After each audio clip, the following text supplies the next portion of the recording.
They were children of rationing and ruins shaped by austerity and forged in the shadow of war. The British generation born in the 1950s grew up in a world rebuilding itself from ashes, where nothing came easy and everything demanded grit.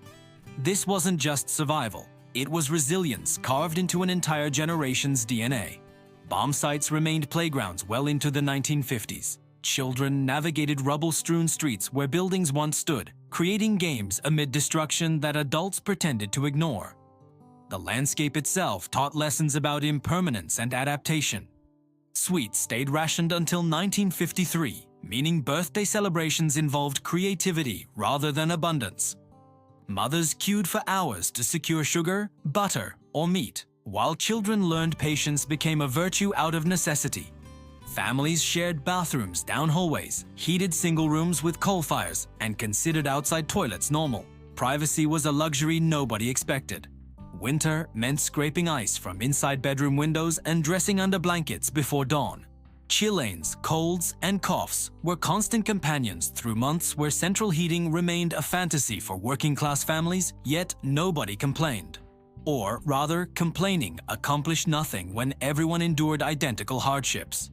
Children wore hand-me-downs until fabric wore transparent. Shoes passed through siblings until soles separated completely. And toys consisted of whatever imagination could fashion from scrap materials. This scarcity didn't create bitterness. It manufactured ingenuity that would define this generation for decades. Every young man turning 18 faced 2 years of compulsory military service until 1960. The color papers arrived like clockwork, transforming teenagers into soldiers regardless of plans, dreams, or protests. University admissions waited, careers paused, and relationships endured separations that tested every promise made. From factory floors and grammar schools alike, boys became privates, learning to march, salute, and follow orders that balked no discussion. Some served in Korea, Kenya, Cyprus, or Malaya, where Britain's imperial retreat played out in jungle warfare and colonial emergencies that newspapers barely covered. Training stripped away individuality through brutal efficiency, haircuts, uniforms, and parade grounds where sergeants screamed inches from faces that couldn't flinch. Physical conditioning pushed bodies beyond perceived limits, while discipline meant accepting punishment for infractions as minor as improperly folded bedsheets. Yet this crucible forged bonds between lads from Yorkshire Mills and London docks, creating friendships built on shared misery and mutual dependence. Those who returned carried experiences they rarely discussed, having witnessed violence, poverty, and political complexity that complicated their understanding of Britain's place in a changing world. Military service wasn't adventure. It was obligation that shaped character through sacrifice. Make do and mend wasn't a charming slogan, but daily economic reality for families navigating post-war Britain.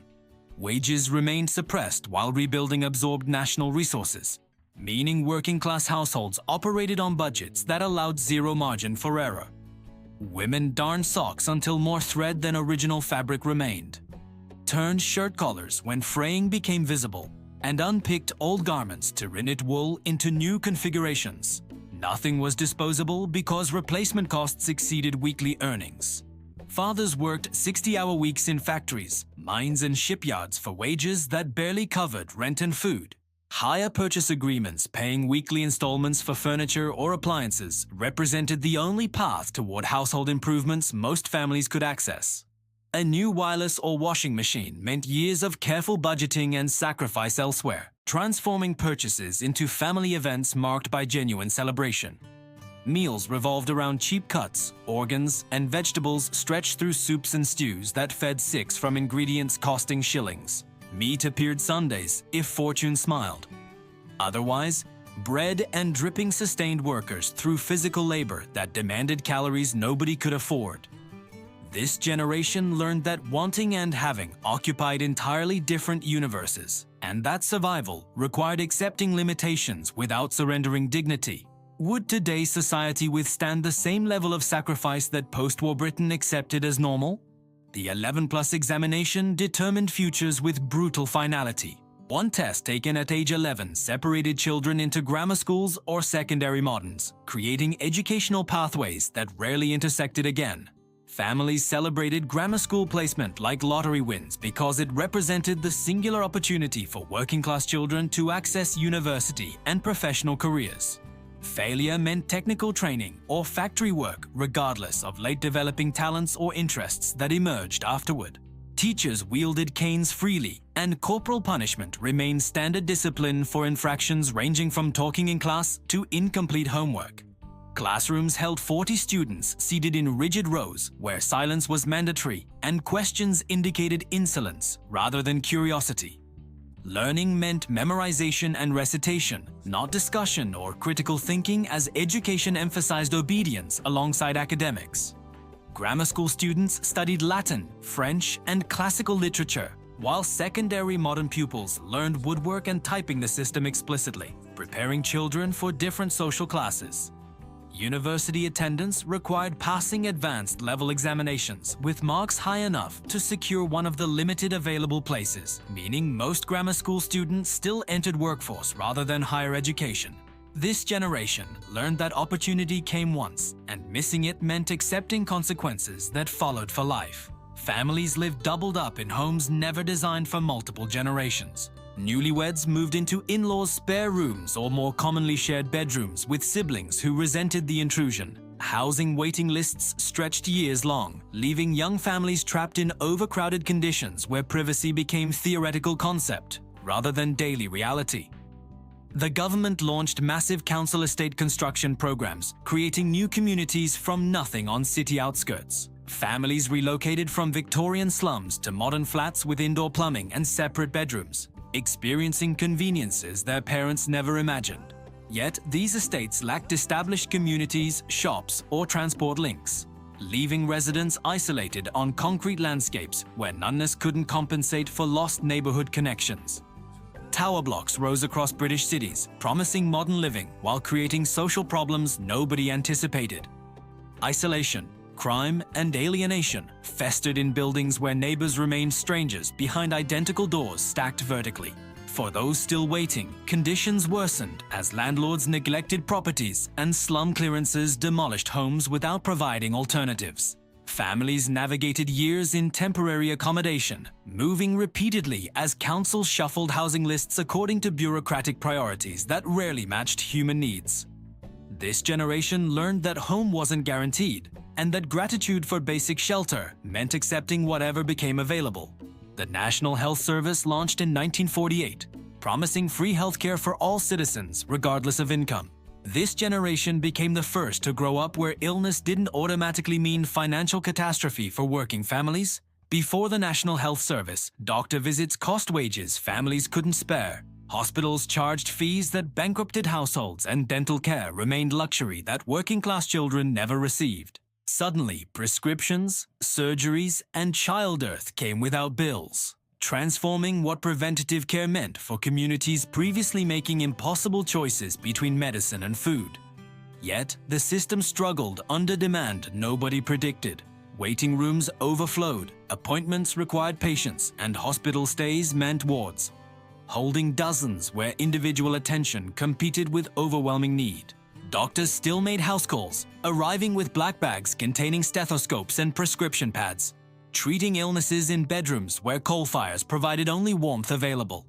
Antibiotics and vaccines conquered diseases that previously killed children routinely. Tuberculosis, polio, diphtheria became preventable rather than inevitable. This generation watched infant mortality plummet and life expectancy soar, experiencing medical revolution that separated their childhoods from their parents fundamentally. They learned that healthcare was right, not privilege, while simultaneously learning that rights required patience and acceptance of limitations. Rock and roll arrived like earthquake, shaking foundations of British respectability. Elvis Presley, Bill Haley, and Little Richard introduced rhythms that made parents genuinely fearful about civilization's collapse. Teddy boys emerged wearing drape jackets, drainpipe trousers, and crepe-soled shoes, styling hair with grease into quiffs that defied both gravity and authority. Working-class youth claimed identity separate from family expectations for the first time, creating subculture that horrified establishment through clothing, music, and attitude that rejected deference as birthright.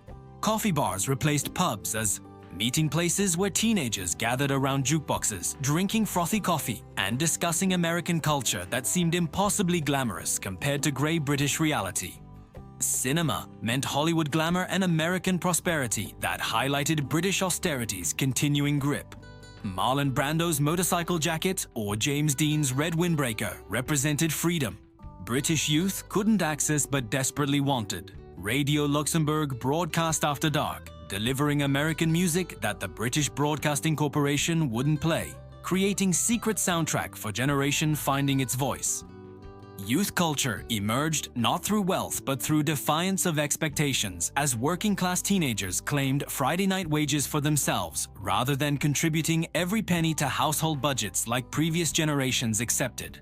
Factory floors, coal mines, and shipyards demanded physical labor that destroyed bodies systematically. Men entered trades at 15, learning skills through apprenticeships that paid barely enough to cover transport and lunch. Work weeks exceeded 50 hours regularly, with overtime mandatory rather than optional when production demanded. Health and safety remained concepts management, ignored workers, lost fingers to machinery, developed lung diseases from industrial dust, and suffered injuries that caused permanent disability without compensation or recourse. Unions provided only protection workers possessed, organizing strikes that management and government both resisted violently. The dock strikes, mining disputes, and manufacturing walkouts that punctuated the 1950s weren't political theater, but desperate struggles for basic dignity and survivable wages. Women who worked outside homes in factories, shops, or offices earned fractions of male wages for identical labor, with marriage typically ending employment as expectations demanded women choose between career and family. Workplace culture reinforced class divisions explicitly with separate entrances, toilets, and cantines for workers versus management, ensuring everyone understood precisely where hierarchy placed them. This generation learned that work meant endurance, that fairness required fighting, and that bodies were tools to be used until they broke. Meat rationing didn't end until July 1954, nearly 9 years after war concluded. Children grew up where Sunday roast represented weekly luxury rather than daily expectation, where bacon rashers were counted carefully and butter spread thin enough to see bread beneath. Mothers possessed ration books like sacred texts, planning meals around coupons that determined what families could purchase regardless of available money. Whale meat appeared in shops as affordable protein alternative, though taste and texture tested even desperate families' tolerance for substitutes. Sweets rationing's end in 1953 created scenes of children queuing outside shops, finally able to purchase chocolates and boiled sweets without surrendering coupons. Yet, even after rationing ended officially, scarcity mentality persisted throughout this generation. Wasting food remained sin, and plates were cleaned regardless of hunger because throwing away edibles felt morally wrong. Gardens produced vegetables through necessity rather than hobby, with families cultivating every available patch of earth to supplement inadequate diets. Meals revolved around bread, potatoes, and tea endlessly, reliably, monotonously. This generation learned that food was fuel, not entertainment, and that appetite didn't determine consumption. Availability did. Streets functioned as extended families where everyone knew everyone's business, and privacy meant closing curtains after dark. Children played outdoors until streetlights came on, ranging freely because neighborhood adults watched collectively, intervening in disputes or dangers without requiring permission or invitation. Front doors stayed unlocked during day, neighbors borrowed sugar or milk without ceremony, and gossip traveled faster than any newspaper could print. These communities weren't romantic. They could be judgmental, claustrophobic, and cruel to anyone violating unwritten rules about respectability and behavior. Yet they provided safety nets that prevented isolation's worst consequences. When families struggled, neighbors appeared with castles or hand-me-downs. When illness struck, someone minded children or collected prescriptions. When death visited, entire streets mobilized to support bereaved households through practical assistance nobody discussed afterward. Working men's clubs, church socials, and street parties created rhythms of collective celebration that marked seasons and milestones communally. This generation grew up understanding that individual success meant nothing if community failed, that reputation mattered more than wealth, and that belonging required contributing to collective welfare rather than pursuing purely personal gain. They learned interdependence wasn't weakness. It was survival strategy that kept everyone afloat when drowning seemed inevitable. The British generation of the 1950s inherited a world broken and bleeding, where every comfort required effort and every achievement demanded sacrifice. They didn't choose resilient circumstances, forced it upon them through rationing, conscription, austerity, and expectations that allowed no excuses for failure. These weren't heroes seeking glory, but ordinary people enduring extraordinary hardships that shaped character through relentless pressure. Their toughness wasn't performance or affectation, but necessary adaptation to reality that permitted no alternatives. This generation built modern Britain not through privilege or advantage, but through work, sacrifice, and determination to create better futures for children who would never understand what their parents endured. They rarely speak about their struggles because complaining contradicts values forged in hardship. You simply continued regardless of difficulty because stopping was never an option anyone could afford.